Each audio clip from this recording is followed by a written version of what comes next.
इधर बंदे, स्टेज पे बंदे, बाहर बंदे, जितना मजमा इधर, इतना ज्यादा बाहर, इतना ज्यादा लंगर। हज़रत वक़ार उलमा भी, सलामा भी, आइमा भी, इमाम भी, कुर्रा भी, मौलवी भी, हज़रत वक़ार मशाइख भी, दाएं बंदे, बाएं बंदे, आगे बंदे, पीछे बंदे। इस मजमे में हज़रत वक़ार मैंने पूछा कादरी कहाँ है? इतने लोगों ने हाथ उठा दिए। मैंने कहा ये सारे कौन है? कहा ये हुजूर गौसुल आज़म के गेट पे सैयद आशिक शाह जिलानी के मानने वाले हैं।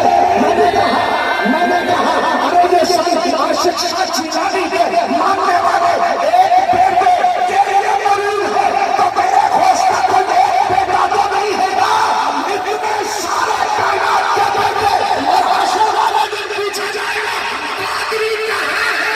कि सारा मजमा मुझे कहेगा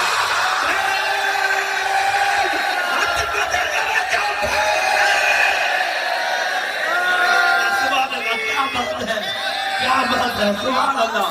वाह वाह।